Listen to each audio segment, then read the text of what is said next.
നമസ്കാരം, ഋഷിപ്രോക്തം ചാനലിലേക്ക് ഏവർക്കും ഹൃദ്യമായ സ്വാഗതം. ഇന്നത്തെ വീഡിയോയിൽ ശുക്രന്റെ ഗോചരഫലമാണ് പറയുന്നത്. ശുക്രൻ ഇപ്പോൾ മേടൻ രാശിയിലാണ്, സ്വന്തം രാശിയായിട്ടുള്ള ഇടവൻ രാശിയിലേക്ക് കടക്കുകയാണ്. ശുക്രന്റെ തന്നെ രാശിയായിട്ടുള്ള ഇടവത്തിലേക്കാണ് കടക്കുന്നത്. ഏവർക്കും അതിന്റെ ഗുണഫലങ്ങൾ ലഭിക്കുന്നതാണ്. വിശേഷിച്ച് ഏതാനും രാശിക്കാർക്ക് കൂടുതൽ ഫലങ്ങൾ ലഭിക്കുന്നതാണ്. അതാണ് നാം ഇന്നത്തെ വീഡിയോയിലൂടെ പ്രതിപാദിക്കുന്നത്. നമുക്ക് വിഷയത്തിലേക്ക് കടക്കാം. നക്ഷത്രങ്ങളുടെ നിശബ്ദ ഭാഷയിൽ ഗ്രഹങ്ങളുടെ ഗതിയിലൂടെ നമുക്ക് നമ്മുടെ ഭാവിയെ നിർണയിക്കാം. നമ്മുടെ മുന്നിൽ നമ്മുടെ ഭാവി ജാലകങ്ങൾ തുറന്നു കിടക്കുന്നു. സമ്പത്തിന്റെയും സൗന്ദര്യത്തിന്റെയും ആഡംബരത്തിന്റെയും ദേവതയായിട്ടുള്ള ശുക്രൻ സ്വന്തം സിംഹാസനത്തിലേക്ക് മടങ്ങിയെത്തുന്നു. ഭാഗ്യത്തിന്റെ വാതിലുകൾ ഇതോടുകൂടി തുറക്കപ്പെടുന്നു. ഹിമകുന്ദ മൃണാലാഭം ദൈത്യാനാം പരമംഗുരും സർവശാസ്ത്ര പ്രവക്താരം ഭാർഗവം പ്രണമാമ്യഹം. ഹിമം പോലെ വെളുത്തും ജ്ഞാനത്തിന്റെ പ്രതീകവുമായ ശുക്രാചാര്യനെ ഞാൻ പ്രണമിക്കുന്നു. നമുക്ക് വീഡിയോയിലേക്ക് കിടക്കാം. 2026 ഈ ശുക്രഗോചരം മഹത്തായ ഒരു മാറ്റത്തിന്റെ ആരംഭമാണ്.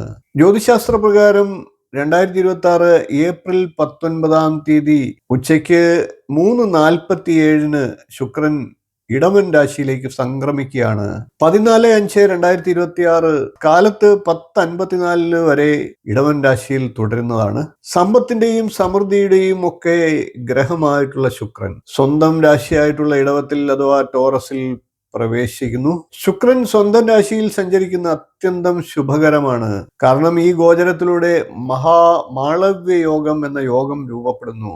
പഞ്ചമഹാപുരുഷ യോഗങ്ങളിൽ ഒന്നാണ് മാളവ്യ യോഗം. ശുക്രനെ കൊണ്ടുള്ള യോഗമാണ് ഇത്. രാജയോഗ സമാനമാണ്, അഥവാ രാജയോഗം തന്നെയാണ് എന്ന് പറയാം. നമുക്ക് മാളവ്യ യോഗം എന്താണ് എന്ന് പരിശോധിക്കാം. വൈദിക ജ്യോതിഷ പ്രകാരം ശുക്രൻ സ്വന്തം രാശിയായിട്ടുള്ള ഇടവം, തുലാം എന്നീ രാശികളിലോ ഉച്ചരാശിയായിട്ടുള്ള മീനൻ രാശിയിലോ നിൽക്കുമ്പോൾ ഏതൊരു വ്യക്തിക്കാണ് ആ രാശികൾ കേന്ദ്രഭാവങ്ങളായി മാറുന്നത്, അതായത് 1, 4, 7, 10 എന്നീ രാശികളായി മാറുന്നത്. അത് ജാതകത്തിലാണെങ്കിൽ ജാതകത്തിൽ, അഥവാ ഗോചരത്തിലാണെങ്കിൽ ഗോചരത്തിൽ വരുമ്പോൾ അത് മാളവ്യ മഹാരാജയോഗമായി മാറുന്നു. അത് പഞ്ചമഹാപുരുഷ യോഗത്തിൽ പെടുന്നതാണ്. ശുക്രൻ സ്വക്ഷേത്രത്തിൽ ബലവാനായി വരുമ്പോൾ എല്ലാ രാശിക്കാർക്കും അതിന്റെ ഗുണഫലങ്ങൾ ലഭിച്ചേക്കാം. എന്നിരുന്നാലും ഏതാനും രാശിക്കാർക്ക് വിശേഷമായി കൂടുതൽ നല്ല ഫലങ്ങളെ ലഭിക്കാം. ശുക്രോ ദദാതി സൗഭാഗ്യം വൈഭവം സുഖമേവച കളത്രം ച ധനം ചെയ്വ കലാ സൗന്ദര്യമേവച. ഈ മാളവ്യ പുരുഷയോഗത്തിന്റെ ഫലമാണ് പറഞ്ഞത്. ഈ യോഗം നിങ്ങൾക്ക് നൽകുന്നത് ആകർഷകമായിട്ടുള്ള വ്യക്തിത്വം, ആഡംബര ജീവിതം, കലകളിൽ താല്പര്യം, സാമ്പത്തികമായിട്ടുള്ള ഉയർച്ച, വളർച്ച, സമൂഹത്തിൽ ഉന്നത സ്ഥാനം എന്നിവയൊക്കെയാണ്. ഐശ്വര്യത്തിന്റെ അരുവികൾ പോലെ ജീവിതത്തിലേക്ക് ഒഴുകിയെത്തും ഭാഗ്യം. ശുക്രകിരണം നിങ്ങളെ തൊട്ടിടുമ്പോൾ ജീവിതം മനോഹരമായ പുഷ്പങ്ങളായി വിരിയും. സമ്പത്ത് തിരിച്ചു വരും.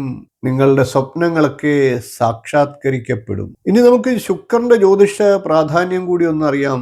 സ്നേഹം, പ്രണയം, സൗന്ദര്യം, കല, സമ്പത്ത്, ആഡംബരം, ദാമ്പത്യ ജീവിതം ഇവയൊക്കെ പ്രതിനിധാനം ചെയ്യുന്ന ശുക്രനാണ്. ശുക്രൻ ശക്തനായാൽ നിങ്ങൾക്ക് സന്തോഷം ലഭിക്കും.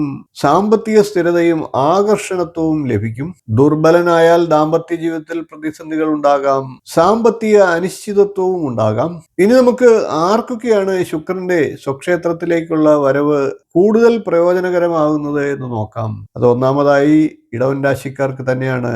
ജന്മരാശിയിലേക്ക് ശുക്രൻ എത്തുകയാണ്. മാളവ്യോഗം ജന്മരാശിയിൽ സംഭവിക്കുകയാണ്.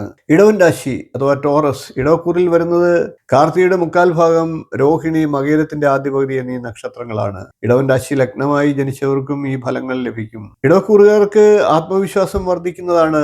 ബഹുമാനവും ആദരവും ഒക്കെ ലഭിക്കുന്നതാണ്. വിവാഹയോഗം ഉണ്ടാകുന്നതാണ്. വിവാഹം നടന്നിട്ടില്ലാത്തവർക്ക് നല്ല വിവാഹബന്ധം ഉണ്ടാകുന്നതാണ്. തൊഴിലവസരങ്ങളും സ്ഥാനക്കയറ്റവും ലഭിക്കുന്നതാണ്. ബിസിനസ് ഒക്കെ ചെയ്യുന്നവർക്ക് വലിയ ലാഭം പ്രതീക്ഷിക്കാവുന്ന സമയമാണ്. അതായത് ഇടവക്കൂറുകാരെ, നിങ്ങളുടെ ജീവിതത്തിൽ സുവർണകാലം ആരംഭിക്കുകയാണ്.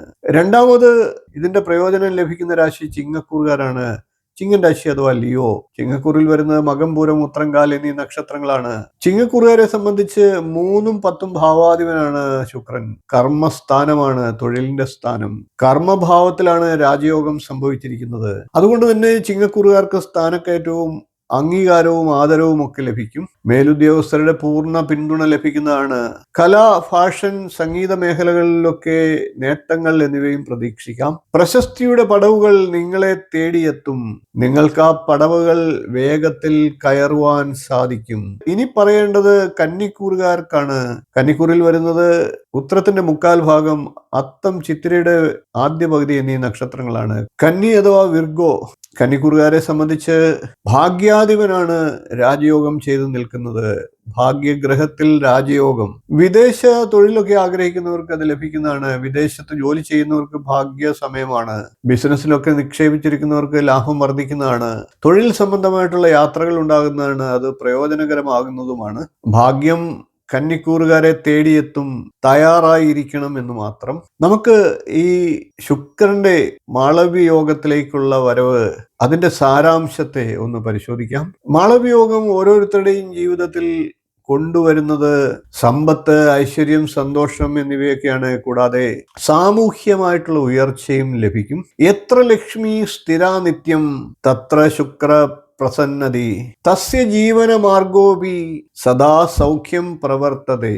ഗ്രഹങ്ങൾ സഞ്ചരിക്കുന്നു, നമ്മുടെ ഭാഗ്യവും അതിനൊപ്പം മാറുന്നു. ശുക്രന്റെ അനുഗ്രഹത്തോടെ നിങ്ങളുടെ ഏവരുടെയും ജീവിതം സമ്പൂർണമാകട്ടെ, സന്തോഷപ്രദമാകട്ടെ. ഋഷിപ്രോക്തം നിങ്ങൾക്കായി നൽകുന്നത് ജ്ഞാനവും ആത്മീയതയും ഭാവിയിലേക്കുള്ള ശരിയായ വഴികാട്ടലുമാണ്. ഈ വീഡിയോ ഇഷ്ടപ്പെട്ടുവെങ്കിൽ ഒന്ന് ലൈക്ക് ചെയ്യുക, ഷെയർ ചെയ്യുക, ചാനൽ ഒന്ന് സബ്സ്ക്രൈബ് ചെയ്യുക, നിങ്ങളുടെ അഭിപ്രായം കമന്റായിട്ട് അറിയിക്കുക. ഇനിയും ഇതുപോലുള്ള നക്ഷത്ര വിശേഷങ്ങളുമായി നമുക്ക് വീണ്ടും കാണാം. നന്ദി, നമസ്കാരം, ശുഭദിനം.